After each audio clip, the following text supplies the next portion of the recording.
ধানটা কার গো? চাচা ওই পাড়া ইট বলে ভালো ধান গো। খুবই ভালো হয়েছে ধানটা।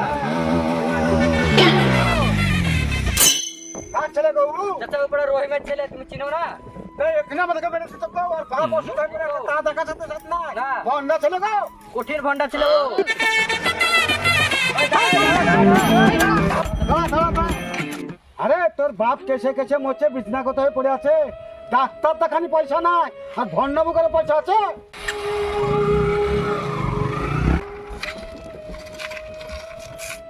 তোর বাপের লেগে তোকে কথা শুনতে হয়েছে, তোর সাথে গাল থেকে বেড়ানি যাবে না, না আমারও মান সম্মান হারিয়ে যাবে।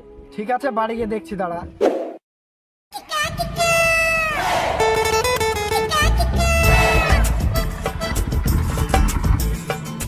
আর আমি আব্বা লেগে রাস্তাঘাটে আমার মান সম্মান থাকলো না। আব্বা, ও আব্বা, আব্বা, ও আব্বা। বল বাপ। লোকের সামনে গায়ে বাড়াচ্ছো, ওষুধ হয়েছে বুঝলে, লোকে ওষুধ লিয়ে দেবে, আমাকে বলবো আমি ওষুধ লিয়ে দেবো। বাজারে আছি, কিছু খাবা লেন দিব। 2 বান্ডেল বিড়ি লিয়েছিস রে বাপ। আমি লোকের কথা রাখো, বিড়ি খাবে।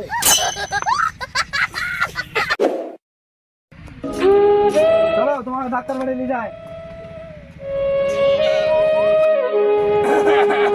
চলো চলো।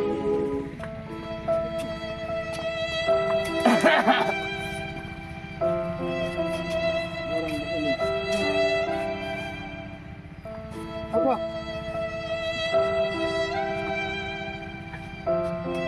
চলো।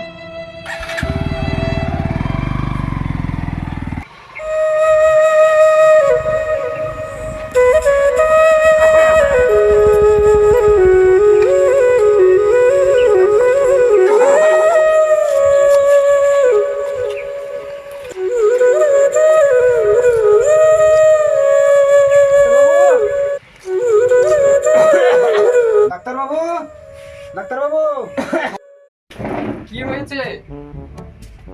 এই দেখুন অসুস্থ খুব।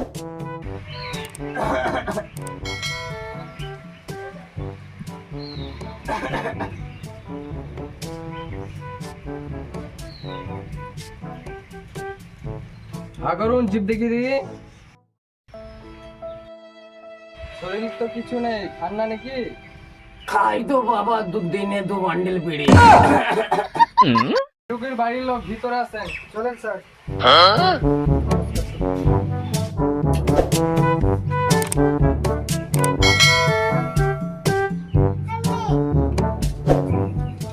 শুধু ওষুধ খাওয়ালেই হবে না, ফল টল কিছু খান, শরীরের অবস্থা একবারে খারাপ, বল নেই একবারে। লেন স্যার, ফিসটা লেন।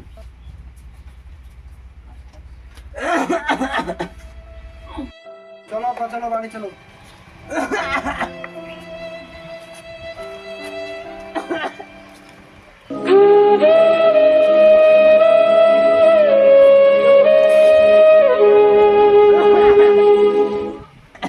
লাও চাচা ফল খাও।